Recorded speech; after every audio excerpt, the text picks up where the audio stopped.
3 दिन से social media पर एक खबर वायरल है कि पाकिस्तान में 18 साल से कम उम्र शख्स पर इस्लाम कबूल करने को जुर्म बनाने के लिए कानून साजी पर काम हो रहा है, जबकि ऐसा कुछ भी नहीं है।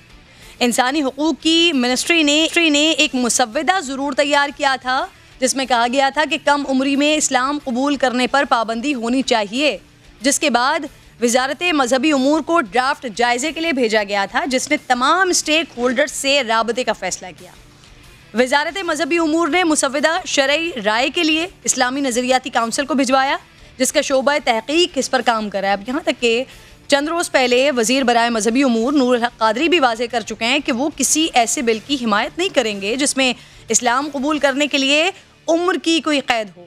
अलबत्ता जबरी तौर पर इस्लाम कबूल करवाना तो हर उम्र में जायज़ नहीं है। ये भी जानना ज़रूरी है नाज़रीन कि इस तरह का कोई बिल पहली बार नहीं आया, ये तीसरी बार है जब इस तरह के बिल पर उलमा की राय ली गई हो।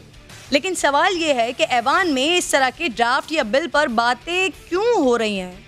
क्यों याद रखा जाए कि कम उम्र बच्चों के तब्दीली मज़हब का मामला हाल ही में सिंध और बलूचिस्तान से ऐसे इल्ज़ामात सामने आने के बाद मौजूए बहस बना था कि वहाँ पर बाज़ मजहबी लीडर हिंदू बच्चों को तब्दीली मज़हब पर मजबूर करते हैं। हिंदू कम्युनिटी की शिकायत है कि उनकी 9 उम्र लड़कियों को मुबैना तौर पर अगवा करके उनका मज़हब तब्दील करवाने के बाद निकाह कर लिया जाता है। इस पर बात करने के लिए मेरे साथ अल्लामा ताहिर अशरफी साहब मुआविन ख़ुसूसी हैं बराए वज़ीर आज़म, मुझे ज्वाइन कर चुके हैं। सर खुशामदीद कहूँगी आपको।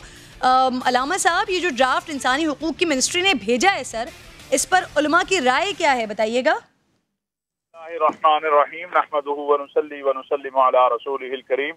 एक बात याद रखिए कि पाकिस्तान जो है ये एक आयन और कानून के तहत चलता है।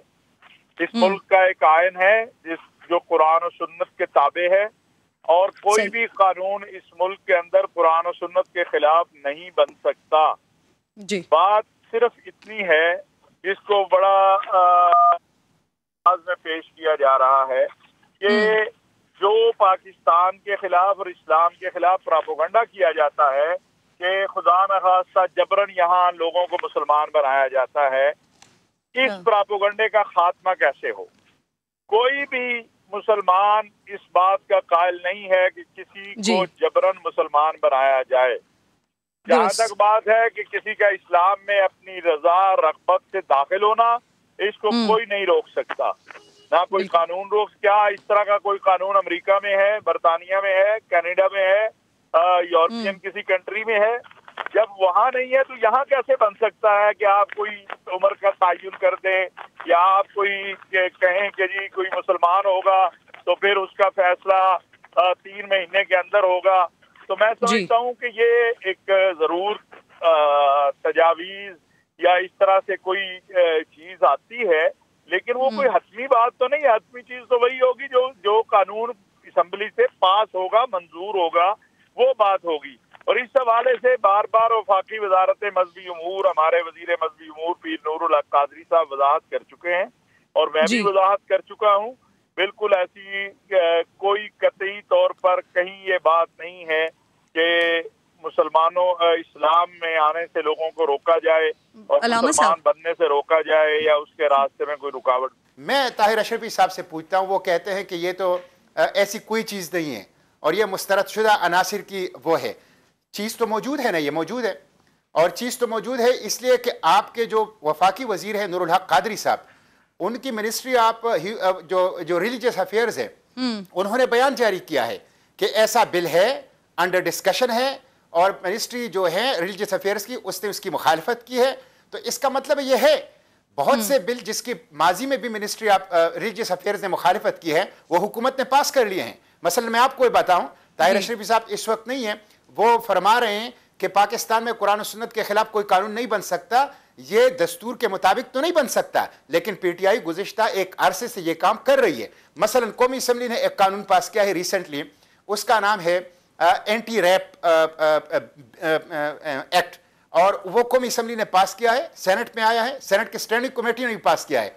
उसमें खुलकर लिखा है कि जो रिपीटेड ऑफेंडर होगा, यानी जो बार बार जना करेगा, उसकी केमिकल कैस्ट्रेशन होगी।